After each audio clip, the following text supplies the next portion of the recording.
Hello everyone, welcome to my channel online GS by Diwakar. यहाँ पे देखिए हम लोग बात करने वाले हैं हरियाणा पब्लिक सर्विस कमीशन से जो आपकी पीजीटी की भर्ती आई थी। इसके अलावा असिस्टेंट प्रोफेसर की जो भर्ती आई है, तो स्पेशली अभी पीजीटी की बात इसलिए करेंगे। यहाँ पे एक आपका बिग न्यूज़ भी है, अनाउंसमेंट भी हुआ है और ये अनाउंसमेंट आपका एग्ज़ाम डेट को लेके है और ये बहुत जल्दी आपका पेपर करा रहे हैं। इसका मतलब ये है कि आप मान के चलिए एक असिस्टेंट प्रोफेसर का भी एग्ज़ाम जो है बहुत जल्दी अनाउंस हो जाएगा, उसकी भी डेट शीट, ठीक है ना। क्योंकि वो अभी आपका इस 27 या 28 अगस्त के आसपास जो है उसका फॉर्म का लास्ट डेट है और इसका भी आपका लास्ट डेट जो है 13 या 16 के आसपास तक था, लेकिन रिट फाइल होने की वजह से पीजीटी का जो डेट है वो फॉर्म भरने का आपका डेट जो है 20 के आसपास एक्सटेंड कर दिया गया था। अब देखिए उसके बावजूद भी यहाँ पे जो एग्ज़ाम शेड्यूल है पूरा आ चुका है, किसका कब है, तो जिनका जो है वो आप देख लीजिए। एक बहुत महत्वपूर्ण बदलाव भी यहाँ पे देखने को मिल रहा है और साथ ही साथ इस वीडियो में हम लोग ये भी बात करेंगे कि पीजीटी का जो सब्जेक्टिव लेवल का पेपर आता है वो कैसा पेपर आता है, उसके लिए सिलेबस क्या है, ठीक है। और इन सारे मुद्दों पे बात करेंगे कि पीजीटी में जो आपको सब्जेक्टिव में लिखना है वो कैसे लिखना है और विद एग्जाम्पल आपका जो पेपर है उसको हम लोग यहाँ पर डिस्कस करते हुए चलेंगे। और आगे का जो आपकी स्ट्रेटजी होगी सब्जेक्टिव के लिए वो कैसी होनी चाहिए, ठीक है, इसकी भी हम लोग यहाँ पे चर्चा करेंगे। सबसे पहले आप ये जानिए कि जो पीजीटी आपका ज्योग्राफी का पेपर है, ये देखिए डायरेक्ट अब इन्होंने क्या किया, जो सब्जेक्ट नॉलेज टेस्ट है उसके बाद आपका इंटरव्यू, स्क्रीनिंग टेस्ट इसमें नहीं करा रहे हैं, ठीक है। अब रीज़न यही हो सकता है कि भाई जितने गुना आपके फॉर्म होते हैं ना, तो ईजिली जैसे जो लोग यहाँ पे एलिजिबल वही लोग थे जो लोग आपके क्या किए हैं, बीएड किए हैं और क्या है, हरियाणा का जो टेट होता है ये स्टेट इंटर का, जैसे बिहार में आपका स्टेट होता है वैसे हरियाणा में टीजीटी पीजीटी के लिए अलग अलग ये स्टेट कराए जाते हैं, हरियाणा टेट। तो जिन लोगों ने इसको पास कर रखा है वही इसके लिए क्या है, एलिजिबल हैं।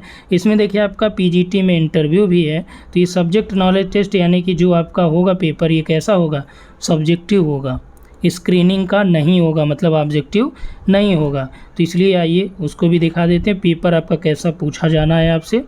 और जो भी आपका अन्य होम साइंस वाले हो गए, हिस्ट्री वाले, देखिए हिस्ट्री वालों का थोड़ा समय यहाँ पे आपका मिल गया है। इनका स्क्रीनिंग टेस्ट पहले होगा, फिर 1 महीने बाद आपका सब्जेक्ट नॉलेज टेस्ट होगा, ठीक है ना, यानी कि नवंबर में ये जाएगा।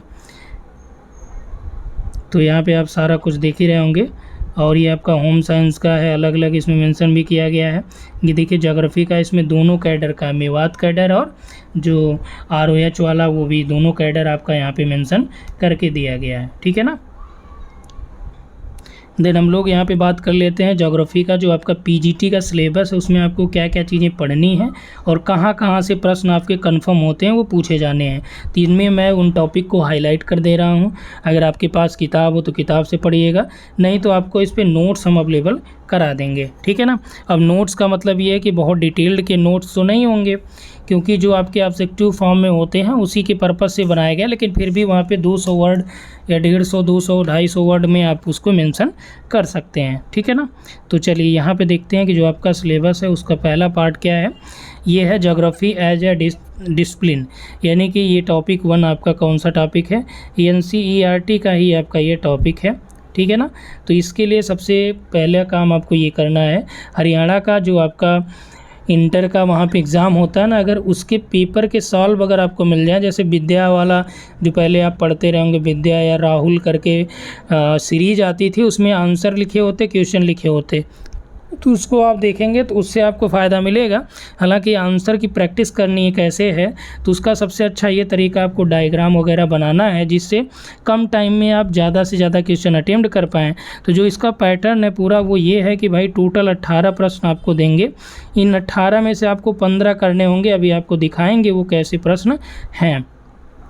तो यानी कि भूगोल एक विषय के रूप में यहाँ पे जो दिया गया टॉपिक है, इसमें आपका भूगोल का एंशिएंट, मिडुअल, मॉडर्न, इन तीनों पीरियड में आपका वरेनियस, कांट, ठीक है, और आपका जो मिडुअल हिस्ट्री है, मॉडर्न पीरियड है, इसके अलावा हम्बोल्ट, रिटर है, अरिस्थोपेन और डार्विन का जो प्रभाव है, ब्लांस का प्रभाव है, रेडजिल का प्रभाव है, ठीक है ना। तो ये सारा कुछ आपको कैसे करना है, डार्विन को आप पढ़ लेंगे तो ये समझ जाएंगे कि डार्विन ने भूगोल में क्या योगदान दिया, उसी के बेस पे आप जो है उनका योगदान ये लिख लेंगे। क्योंकि कई बार आपसे प्रश्न इस तरह के पूछे जा सकते हैं कि भूगोल में डार्विन का योगदान को समझाइए, तो उसके लिए आपको क्या करना पड़ेगा, डार्विन ने क्या क्या काम किया है या डार्विन का जो भूगोल में प्रभाव है उनसे प्रभावित कौन कौन लोग हैं, जैसे डेविस हो गए आपके, हटन भी उनसे प्रभावित थे। तो यानी कि हर एक क्षेत्रों में इन्होंने इम्पैक्ट डाला। रेडजेल भी डार्विन से प्रभावित थे, ठीक है ना। यहाँ पे देखिए और दिया है कि कंटेम्प्रेरी ज्योग्राफी यानी कि समकालीन जो भूगोल है, इसमें आपका सेकेंड वर्ल्ड वार में आपका जो पर्यावरणवाद है, ठीक है, क्षेत्रीय विभिन्नता, एरियल डिफरेंशिएशन है, स्थानिक संगठन है, बिहेवियरल एंड परसेप्चुअल ज्योग्राफी है, पॉजिटिविज्म इन ज्योग्राफी, प्रत्यक्षवाद है, मानववाद है, मार्क्सवाद है, ठीक है, क्रिटिकल सोशल थ्योरी है, यहाँ पे आपका डेवलपमेंट इन इंडियन ज्योग्राफी यानी कि भारत में भूगोल का जो विकास है उसका, ठीक है। ये कहानी होगी थॉट की। अब कहानी आप पढ़ते हैं origin and evolution of earth, दूसरा आपका जो टॉपिक है उसमें। तो इसमें ये दे रहा है कि इंट्रोडक्शन टू सोलर सिस्टम, देखिए सोलर सिस्टम भी इसमें इन्होंने इंक्लूड कर रखा है,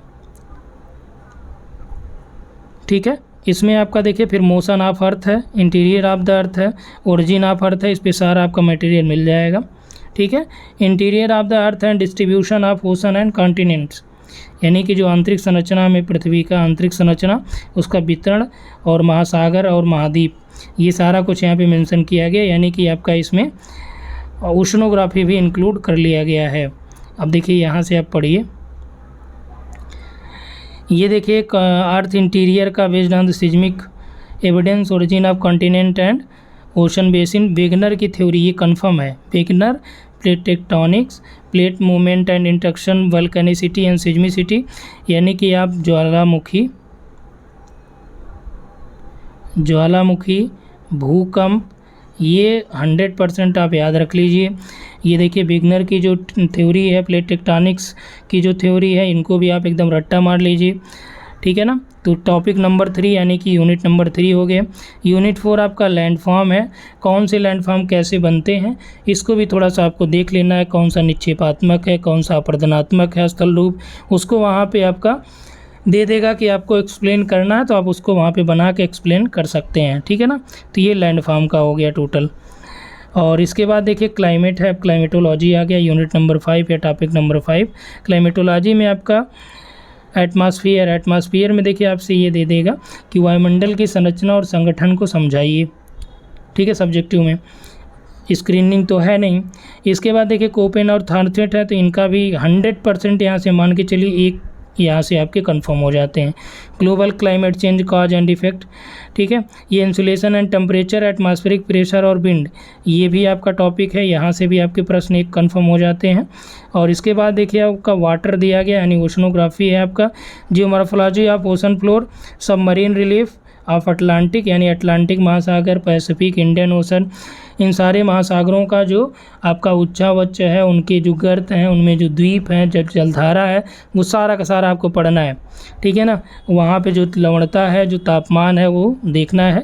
इसके अलावा movement of oceanic water, currents, tides and waves, marine deposits and coral leaves, ये भी आपको यहाँ पे देखते हुए चलना है। साथ ही साथ देखिए 7वां जो आपका यूनिट या टॉपिक है लाइफ ऑन द अर्थ, यानी कि आपका ये इन्वायरमेंट ज्योग्राफी है। यहाँ पे देखिए इकोसिस्टम है, परसेप्शन अप्रोचेज है, मैन एंड बायोस्फीयर है, interactive and dynamic relationship, human impact on bio Jio chemical cycle. अब देखिए बायो जियो केमिकल साइकिल क्या है, उसके कई नाइट्रोजन चक्र आपसे पूछ सकता है, ऑक्सीजन चक्र पूछ सकता है, ठीक है। अभी फिगर आपको दिखा रहे हैं, पेपर भी दिखा रहे हैं। इंडिया में देखिए geographical basis of Indian state territory, location, extensive and size, यानी कि इसका बहुत ज़्यादा आपको जोग्राफी ऑफ इंडिया में यूनिट नंबर 8 या टॉपिक नंबर 8 में अभी डीप नहीं जाना है, केवल आपका इसका एक बेसिक नॉलेज आपका होना चाहिए, उतने में आप कर लेंगे, ठीक है। लेकिन जैसे आप आएंगे यहाँ पे आपका इंडिया का फिजियोग्राफी और ड्रेनेज है, यानी कि भौतिकी और अपवाह तंत्र जो है, स्ट्रक्चर फिजियोग्राफिक डिवीज़न यहाँ पे है, ठीक है। ड्रेनेज सिस्टम एंड इवोल्यूशन है, तो ड्रेनेज सिस्टम में 2 तरह के ड्रेनेज हम लोग पढ़ते हैं, एक आप पढ़ते हैं हिमालयी, एक आप पढ़ते हैं प्रायद्वीपी। अब आपसे यहाँ पे ये भी पूछ सकता है कि हिमालयी और प्रायद्वीपी नदी तंत्र की तुलनात्मक व्याख्या करिए, या हिमालयी नदी तंत्र और प्रायद्वीपीय नदी तंत्र में अंतर स्थापित करिए, स्पष्ट करिए। ठीक है, भारत की जो क्लाइमेट और वेजिटेशंस हैं उनके लिए अलग यहाँ पे यूनिट बनाया है, क्लाइमेट हो गया। अब देखिए ये भी आपसे प्रश्न पूछा जाता है, क्लाइमेट जो भारत में आपका मानसून है उसको आप व्याख्यायित करिए, origin and mechanism of monsoon. ठीक है, type and distribution of soil, तो जो मिट्टी है उसका वर्गीकरण आपको देखना है, जो आपका वनस्पति है उसके वर्गीकरण की, वाइल्ड लाइफ की। इसके बाद देखिए आपदा प्रबंधन और प्राकृतिक आपदाएं, तो इसमें भी आपदा प्रबंधन आप देख लीजिए टोटल है। पीपुल, वर्ल्ड एंड इंडिया, अब यहाँ पे देखिए trend and pattern of population growth, यानी जनसंख्या भूगोल यहाँ से आपका हो गया। ये देखिए ह्यूमन एक्टिविटी यानी इकोनॉमिक ज्योग्राफी में आपका primary activity, secondary activity, tertiary यानी प्राथमिक, द्वितीयक और तृतीयक एक्टिविटी, चतुर्थ और पंचम। प्लानिंग इन इंडिया, ये भी आपका इसी यूनिट में है, यानी कि प्रादेशिक नियोजन जो भारत में है। ठीक है, सस्टेनेबल डेवलपमेंट है। इसके बाद देखिए नेक्स्ट जो टॉपिक है, टॉपिक तो ढेर सारे हैं। नेक्स्ट आपका जो दिया गया है ये है आपका ट्रांसपोर्ट, कम्युनिकेशन एंड ट्रेड। ये आपका देखिए परिवहन भूगोल से संबंधित है, तो ये भारत के संदर्भ में स्पेशली जो मेंशन किया है वो भी, और साथ ही साथ वर्ल्ड लेवल पे तो जो पाइपलाइन वगैरह वो सब इसमें आपको पढ़ना पड़ जाएगा। इंटरनेशनल ट्रेड है, देखिए सी रूट्स जो टोटल हैं, लैंड रूट्स हैं भारत और वर्ल्ड के संदर्भ में वो भी आपको देखने हैं। मानव अधिवास विश्व और भारत के संदर्भ में देखने हैं। ठीक है, geographical perspective on selected issue and problem. अब देखिए ये आपका environment, pollution, land, water, air, noise, global warming, तो जो भी आपके ग्लोबल इशूज़ हैं उसको भी आपको यहाँ पे देखने हैं। अगर यहाँ पे देखा जाए तो सिलेबस बहुत बड़ा है। ठीक है ना, तो हालांकि फिर भी आपको हर एक टॉपिक पे अगर आप नहीं पकड़ बना पा रहे हैं तो अभी मैं आपको प्रीवियस ईयर देख के बता रहा हूँ आपको कि किस तरह वहाँ से आपको चीज़ों को सॉल्व करने और कौन कौन सी किताब इसके लिए आपको बेस्ट होंगी। चलिए आपके सामने आपका आ गया बहुप्रतीक्षित पेपर जो आपका है, यानी 13 सितंबर को आपका जो पेपर होने वाला है। ठीक है, तो आपके पास समय बहुत ही मिनिमम बचे हैं। ठीक है ना, मतलब 1 महीने से कम दिन ही आपके पास बचे हुए हैं। इसमें जितना आप प्रैक्टिस कर पाइए उतना प्रैक्टिस कर लीजिए, और ये सारा खेल प्रैक्टिस का ही है। ज़्यादा से ज़्यादा जो आपको करना है क्या, क्वेश्चन को प्रैक्टिस करना है, क्योंकि सिलेबस आप पूरा पढ़ नहीं पाएंगे। तो केवल आप कोशिश ये करिए कि क्वेश्चन मिल जाए और डायग्राम मिल जाए, उसका एक ब्रीफ रीडिंग मिल जाए, उससे आपका काम हो जाएगा। ठीक है ना, तो जिनको भी आपको ये करना होगा, ज्वाइन करना होगा, तो आप हमें इस नंबर पे कांटेक्ट कर सकते हैं, आप व्हाट्सअप कर लीजिएगा। ठीक है ना, तो वहाँ पे आपको एक प्रैक्टिस सेट हम लोग ज्वाइन करा देंगे, और वहाँ पे टोटल MCQ बेस्ड ही, यानी कि आपका सब्जेक्टिव का ही प्रैक्टिस हो जाएगा। तो आप उसमें लिखने का अभ्यास कर लेंगे, डायग्राम का मटेरियल भी वहाँ पे मिल जाएगा। ठीक है ना, अब इतने में पूरा सिलेबस तो नहीं हो पाएगा, लेकिन आपको क्वेश्चन हम लगभग ऑलमोस्ट प्रोवाइड करा देंगे, और उस पर मटेरियल भी आपको ऑलमोस्ट मिल जाएगा। तो ये आपके स्क्रीन पे नंबर दिख रहा होगा। अब देखिए यहाँ पे टोटल आपके सिलेबस में जो मेंशन किया गया कि भाई हमारे पास टोटल 18 प्रश्न हैं। इन 18 में से आपको कुल 15 करने हैं। ठीक है, प्रत्येक भाग के लिए जो पार्ट है मार्क्स है वो कंफर्म है। और word limit in question where you're specified should be adhere to, कह रहा है कि प्रश्नों की शब्द सीमा जहाँ विनिर्दिष्ट है का अनुसरण किया जाना चाहिए। मतलब यहाँ पे आपका शब्द सीमा मेंशन किया गया, वहाँ पे आप शब्द सीमा में बंधे हुए रहें, लेकिन जहाँ पे आपका शब्द सीमा नहीं दिया गया है तो वहाँ पे आप शब्द सीमा में बंधे नहीं रह सकते हैं। आप अपने अनुसार जो क्वेश्चन की डिमांड है उसको वहाँ पे एक्सप्लेन करेंगे। ठीक है ना, आगे देखिए, प्रश्नों के प्रयासों को गणना क्रमानुसार की जाएगी। आंशिक रूप से दिए गए प्रश्नों के उत्तर को भी मान्यता दी जाएगी यदि उसे काटा ना गया हो तो। यानी कि अगर आप देखिए वहाँ पे जो आपको लग रहा है कि गलत हो गया तो उसको क्रॉस ज़रूर करिएगा। अगर क्रॉस नहीं करे हैं तो उसको भी आपका काउंट कर लिया जाएगा। ठीक है, खाली छोड़े गए पृष्ठ या पृष्ठ के भाग को भी आपको क्या करना है, क्रॉस कर देना है, नहीं तो उसका भी ये नंबर काट सकते हैं। अतिरिक्त कोई सीट उपलब्ध नहीं कराई जाए, मतलब जो कॉपी आपको मिलेगी वही कॉपी आपको मिलेगी। कोई अलग से आप सोचिए कि बी कॉपी लेके और लिख लें तो वो नहीं लिख पाएंगे आप। तो सबसे पहला काम आपको यही करना, टोटल देख लीजिए कितनी सीट्स हैं, उसमें कितने पेज हैं। मान लीजिए जनरली आपके 32 पेज के आसपास की किताबें कॉपियाँ आपको मिलती हैं। ठीक है ना, 32 पेज का मान लीजिए आपको मिल गया, तो 32 का मतलब आपको 15 करने हैं, तो 15 दूनी 30, यानी कि 32 पेज है। तो एक क्वेश्चन लगभग आपका जो है 2 पेज में कम से कम हो जाए मिनिमम, ठीक है, तभी आप पूरा अटेम्प्ट भी कर पाएंगे और आपका प्रॉपर ये मिल जाएगा, जो कॉपी है वो आपकी प्रॉपर जो है वहाँ पे यूज़फुल हो जाएगी। आगे देखिए, कोई अतिरिक्त सीट नहीं दी जाएगी। प्रश्नों के उत्तर केवल प्राधिकृत माध्यम में लिखे जाने चाहिए, मतलब जो आपने माध्यम चूज किया है वही आपको लिखना है। इसके अलावा अगर कोई माध्यम आप लिख देते हैं तो आपको एक भी नंबर नहीं दिया जाएगा। यहाँ पे देखिए कोई अंक नहीं मिलेगा, ठीक है ना। चलिए यहाँ पे देखते हैं सारे प्रश्न को कैसे आपको करना है, अब मैं बताते हुए चल रहा हूँ। सबसे पहला ये दिया कि भारतीय मानसून की उत्पत्ति और उसके तंत्र के बारे में विस्तार से बताइए, ठीक है। फिर दिया कि हाल ही में मानसूनी तंत्र की उत्पत्ति में कौन से प्रमुख परिवर्तन आए। तो यहाँ पे आपको बताने के लिए कि भारतीय मानसून की उत्पत्ति कैसे हुई, तो भारतीय मानसून के आपका जेट स्ट्रीम की अवधारणा, मोनेक्स अवधारणा, ठीक है, या तिब्बत के पठार की अवस्थिति की जो अवधारणा है, तो उसको आप एक ब्रीफ में 4 से 5 लाइन या 6 लाइन में ब्रीफ में मेंशन करते हुए आगे बढ़िए। या उसके पहले आपको क्या करना है, भारतीय मानसून की उत्पत्ति दे रहा है ना, तो पहले आप यहाँ 1 लाइन में मानसून को व्याख्यायित कर लीजिए कि मानसून क्या होता है, ठीक है ना। और मानसून के बाद जो है वह उसकी उत्पत्ति के बारे में कुछ अवधारणाएं को एग्जाम्पल में देते हुए कि मोनेक्स अवधारणा, या आपका जो है कोटेश्वरम की, या फिर आपका जो है जेट स्ट्रीम अवधारणा हो गया, तिब्बत के पठार की स्थिति की अवधारणा, ये सारी अवधारणाएं भारतीय मानसून की उत्पत्ति में कारगर होती हैं। क्योंकि भारतीय मानसून की उत्पत्ति का मेन काम कौन करता है, ITCZ करता है, ठीक है।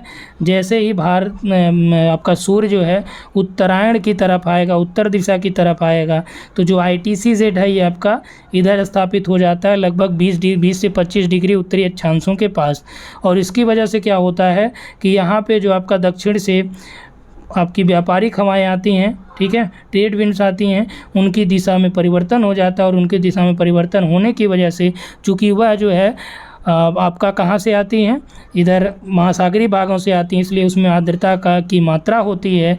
और इसकी वजह से जैसे ही वो आपका भारत में दक्षिण पश्चिम दिशा से प्रवेश करती हैं, वैसे ही होता ये है कि यहाँ के जो पर्वतीय क्षेत्र हैं उनसे टकरा कर ये वर्षा वहाँ पे करती हैं, ठीक है ना। तो ये भारतीय मानसून की उत्पत्ति हो गई। अब इसका जो तंत्र दिया गया है, तो इसकी उत्पत्ति आपने बता दिया। अब तंत्र अरब सागर का, बंगाल की खाड़ी की शाखा, ठीक है, तो ये आप एक्सप्लेन कर सकते हैं वहाँ पे, और इतने में आपका हो जाएगा। और इसके लिए मेन चीज़ ये है फिगर बना के शो कर देंगे तो कम से कम 50 क्वेश्चन तो आपका 50 वर्ड आपका उसी से हो जाएगा।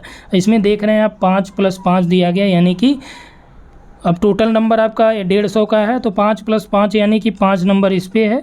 और हाल ही में जो मानसूनी पवन तंत्र की उत्पत्ति में परिवर्तन आए हैं वो भी आपको यहाँ पे करंट से रिलेट करते हुए बताना है कि वर्तमान में भारत में आने वाला मानसून लेट हो जा रहा है धीरे धीरे, और उसका रीज़न क्या है, ठीक है ना। दूसरा देखिए, महाद्वीपीय और महासागरीय घाटियों की उत्पत्ति के संदर्भ में विग्नर के महाद्वीपीय प्रवाह सिद्धांत की समीक्षात्मक विश्लेषण प्रस्तुत करना है, ठीक है ना। विग्नर का जो महाद्वीपीय सिद्धांत था, ठीक है, उसमें विग्नर ने अलग अलग जो महाद्वीपों और महासागरीय घाटियों के बारे में व्याख्या भी इन्होंने करी थी, ठीक है। जब ये इन्होंने मेंशन किया कि आपका उत्प्लावक बल वगैरह भी काम करते हैं इसमें, ठीक है। इसके अलावा इन्होंने बोला कि जो जिक्सा फिट वाली थ्योरी है उसको भी आप यहाँ पे करेंगे तो वो भी आपका इसे कोरिलेट करके सेटिस्फाइड करेगा इसको, ठीक है। इसके बाद देखिए, प्लेट टेक्टोनिक्स के सिद्धांत को की विस्तृत व्याख्या आपको करनी है और टिप्पणी करना है कि हिमालय प्लेट टेक्टोनिक प्रक्रिया का उत्पाद है, मतलब हिमालय जो है प्लेट टेक्टोनिक्स के द्वारा इसका निर्माण हुआ है, ठीक है ना। तो ये सारा कुछ हमने कराया भी है। क्षेत्रीय विभेदन, अब देखिए एरियल डिफरेंशिएशन क्या होता है इसकी अवधारणा को समझाते हुए, ठीक है। और स्पेशियल ऑर्गेनाइजेशन, अब जो ज्योग्राफी है जो डिसिप्लिन पहला यूनिट सोचिए उसमें आपका यही वर्ड दे दिया। अब इन दोनों को अलग अलग करना है, तो इन दोनों को अलग अलग हमने बताया भी है, नोट्स में आपको मिल जाएगा। एरियल डिफरेंशिएशन आपका वही हार्टसोन वाला, ठीक है। और स्थानिक संगठन की अवधारणा को समझाते हैं, उनके बीच अंतर आपको बताना है। आगे देखिए, compare the contribution of Varenius and Kant in the development of geography as a discipline. अब देखिए, वरेनियस और कांट के योगदान की आपको तुलना करनी है, मतलब इन दोनों के योगदान को, वरेनियस को और कांट को आपको एक्सप्लेन करना है। और लास्ट में तुलना आप जब करेंगे तो उसमें आप ये बताएंगे कि वरेनियस, कांट ने तो जो द्वैतवाद था, ठीक है, भूगोल में उसका जो प्रयास किया था, लेकिन उसको स्पष्ट रूप से जो व्याख्यायित करने का प्रयास किया वो बरेनियस ने ही किया था। ठीक है ना, तो ये आप ध्यान रखिए। समकालीन भूगोल में मार्क्सवादी और समीक्षात्मक सामाजिक सिद्धांत की प्रासंगिकता को स्पष्ट करना है आपको, ये भी आपका यहाँ पे दिया गया, दोनों अलग अलग 5-5 नंबर के। अब देखिए, भारत के भौगोलिक विभाजन देश की सांस्कृतिक विविधता के चिंतन को किस प्रकार दर्शाते हैं। देश के भौगोलिक विभाजन देश की सांस्कृतिक विविधता के चिंतन को किस प्रकार दर्शाते हैं। ये देखिए, प्रश्न बहुत अच्छा पूछा गया है यहाँ पे कि जो कल्चरल डाइवर्सिटी है भारत की, ठीक है, कल्चरल डाइवर्सिटी, तो यहाँ पे कह रहा है कि जो फिजियोग्राफिक डिवीज़न है ये भारत की कल्चरल डाइवर्सिटी को कैसे रिफ्लेक्ट करते हैं। ठीक है, भौगोलिक विभाजन देश की सांस्कृतिक विविधता के चिंतन को किस प्रकार दर्शाते हैं। तो यहाँ पे आपको उसको एक्सप्लेन करना है कि भाई अलग अलग जगहों पे, मान लीजिए हिमालयी क्षेत्र हो गया, मैदानी क्षेत्र हो गया, पठारी क्षेत्र हो गया, जो आपका मरुस्थलीय क्षेत्र हो गया, अलग अलग जगहों पे आप देखेंगे जो कल्चरल एक्टिविटीज़ होती है या वहाँ के जो लोग वहाँ पे रह रहे हैं उनका जो रहन सहन है, खान पान है, उनका जो पहनावा है, उनमें सारी की सारी विविधताएँ देखी जाती हैं। इसके अलावा जो आसपास के देश हैं उससे भी यहाँ पे कंपेयर करके आप इसको लिख सकते हैं। आगे देखिए, भारत में उद्योगों के विकास में प्रायद्वीपीय पठार की भूमिका को स्पष्ट करें। भारत में उद्योगों के विकास में प्रायद्वीपीय पठार की क्या भूमिका है। तो ज़्यादातर इंडस्ट्री देखिए प्रायद्वीपीय पठार के आसपास जो उद्योग कई लगाए गए, क्यों लगाए गए, छोटा नागपुर पठार को आप एग्जाम्पल में दे सकते हैं। ठीक है, उसको जो है छोटा नागपुर पठार को या अन्य पठारों को एग्जाम्पल में देते हुए आप ये स्पष्ट कर सकते हैं कि भाई जो पठारी क्षेत्र होते हैं, प्रायद्वीपीय जो पठार हैं, ये खनिज के रूप में धनी हैं कई पठार। इसकी वजह से क्या होता है कि वहाँ पे साथ ही साथ वहाँ पे जल की उपलब्धता भी है, कोयले की उपलब्धता भी है, जिससे शक्ति का भी ईजिली उपलब्धता वहाँ पे हो जाती है। और इसीलिए प्रायद्वीपीय पठार जो है भारत में उद्योगों के विकास में अपना महत्वपूर्ण योगदान रखते हैं। ठीक है ना, आगे देखिए, टाइगर प्रोजेक्ट क्या है। ठीक है, प्रोजेक्ट टाइगर की 50वीं जो वर्षगांठ है, ये 2018 वाला जो पेपर है कि भारत में वन्य जीव संरक्षण के महत्व को आपको भी डिफाइन करना है। यहाँ पे वैश्विक प्रवासन क्या है, ग्लोबल माइग्रेशन। ठीक है, कह रहा है कि हाईलाइटिंग इट्स की aspect and consideration identify it's recent trends, यानी कि इसके प्रमुख पहलुओं और विचारों पर प्रकाश डालते हुए इसके हाल ही या हालिया रुझानों की पहचान कर। अब देखिए, वैश्विक ग्लोबल माइग्रेशन क्या है, जब विश्व स्तर के कई देशों के जो लोग हैं अन्य देशों में प्रवेश करते हैं, जैसे भारत के लोग किसी अन्य देश में जाएं, ठीक है, तो वो आपका अंतर्देशीय या वो वैश्विक। ठीक है, तो वैश्विक का मतलब एक देश से दूसरे देश पे जा रहे हैं, तो विश्व स्तर की बात हुई ना। जब आप इंटर स्टेट में केवल अपने राज्यों में एक स्थान दूसरे जाते हैं तो आपका इंटर स्टेट या इंट्रा स्टेट बोला जाता है। तो ये आपका क्या हो गया कि ग्लोबल माइग्रेशन हो गया। अब कह रहा है कि इनके अलग अलग पहलू और जो विचार है उस पर प्रकाश डालते हुए हालिया रुझान, और इसमें हालिया रुझान अगर इस तरह से सेम प्रश्न पूछ दे तो आप बांग्लादेश को एग्जाम्पल में कर सकते हैं कि राजनीतिक अस्थिरता की वजह से भी जो देश होते हैं वहाँ पे आपका ग्लोबल माइग्रेशन देखे जाते हैं। हाल ही में आपने मिडल ईस्ट के देशों को देखा, आप इज़राइल और ईरान का जो युद्ध अभी चल रहा है या यूक्रेन और रसिया का जो चल रहा है, तो इनके बीच काफ़ी वहाँ के लोग क्या कर रहे हैं, ग्लोबल माइग्रेशन कर रहे हैं। ठीक है ना, तो ये आपका यहाँ तक हो गया। आप देखिए 10 नंबर तक तो सब सेम चल रहा था। 11 के बाद देखिए आपका 2 ऑप्शन यहाँ पे दे दिया, ये 5th नंबर, ये 5th नंबर, यानी 5-5 का है कि हिंद महासागर में वाणिज्यिक मछली पकड़ने का काम अटलांटिक महासागर की तुलना में बहुत पिछड़ा हुआ है, विस्तार से बताएं कि क्या कारण है कि हिंद महासागर में मछली कम पकड़ी जाती है जबकि अटलांटिक में ज़्यादा पकड़ी जाती है।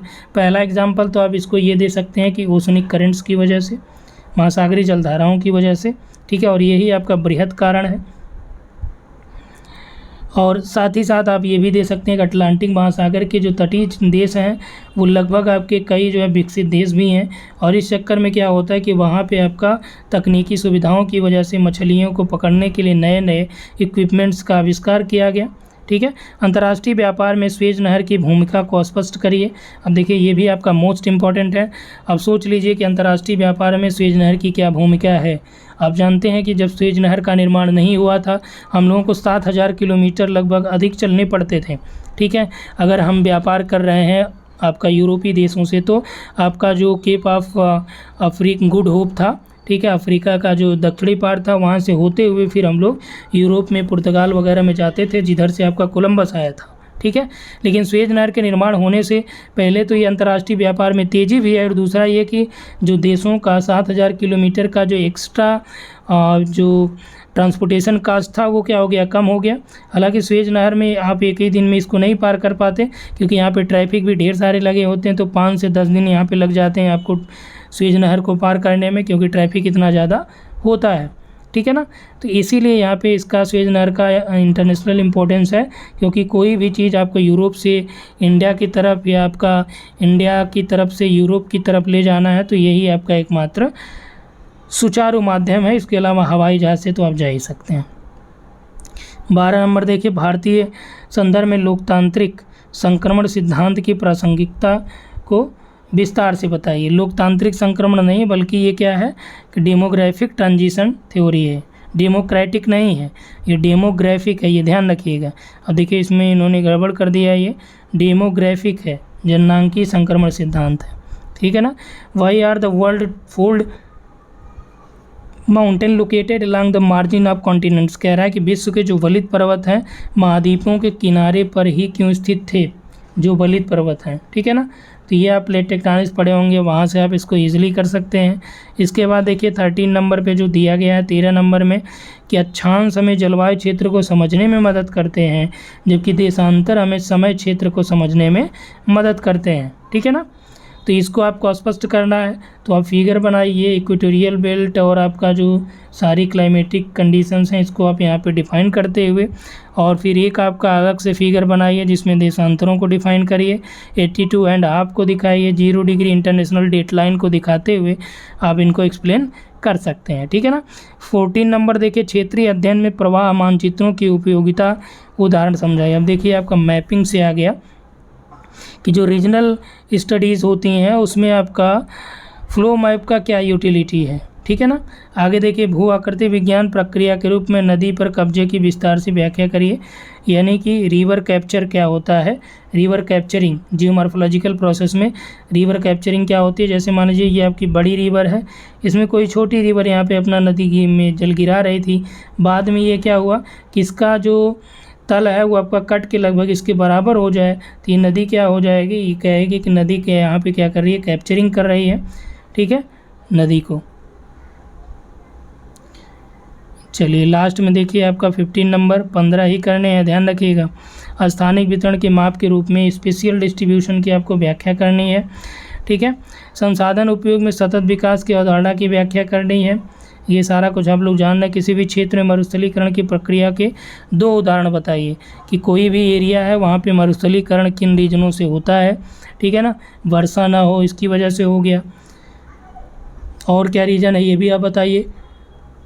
यह है कि विश्व में केवल 5% भूमि पर 50% जनसंख्या निवास करती है, जबकि 70% भूमि पर 5% कम जनसंख्या निवास करती है। आपको टिप्पणी करना है, तो आप देख लीजिए यहाँ पे आपका इक्वेटर है, तो इक्वेटर के आसपास जो है क्यों मैक्सिमम पॉपुलेशन जो है आपका 5%, 50% जनसंख्या निवास कर रही, 5% भूमि पे क्यों, क्योंकि यहाँ पे इसके रहने योग्य उपयुक्त तो जलवायु की स्थितियाँ पाई जा रही हैं, उसके खाने पहनने के लिए, उसके जीवन यापन के लिए, ठीक है ना, इसलिए आपका यहाँ पे ये निवास करती है। चलिए अगला देखिए 17 नंबर का, 15 ही करने, इसमें 17 में देखिए, शहरी आवास में ताप द्वीपों के निर्माण के कारण बताइए। जो आपका अर्बन हीट आइलैंड है उसके बारे में पूछ रहा है कि अर्बन हीट आइलैंड्स क्या होते हैं, ठीक है ना, उसमें जो नगरीय उष्माद्वीप आप कहते हैं। सार्क देशों में मानव बस्तियों की समस्याओं पर चर्चा करिए। इसके अलावा सबसे लास्ट प्रश्न है कि हिमालय के ग्लेशियरों के सिकुड़ने के कारण और भारतीय उपमहाद्वीप में जलवायु परिवर्तन के क्या लक्षण हैं।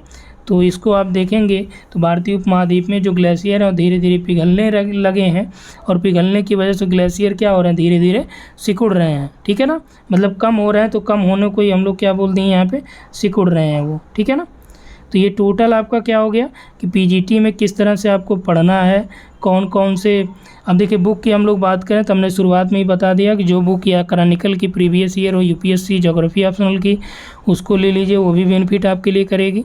इसके अलावा जो है आप हरियाणा का जो माध्यमिक की किताबें हैं उसको ले लीजिए, और वहाँ पे जो या गाइड कोई आती है जिसमें क्वेश्चन आंसर उसके दे रखे हैं तो उसको आप ज़रूर रख लीजिए, क्योंकि वहाँ से आपके प्रश्न यहाँ पे आ रहे हैं और ये सारे प्रश्न वहाँ पे दिए गए थे। ठीक है ना। चलिए आगे चलते हैं। कुछ आपको हरियाणा का जो पब्लिक सर्विस कमीशन का नोटिस है उसको भी हम आपको दिखाए हुए ही चल रहे हैं।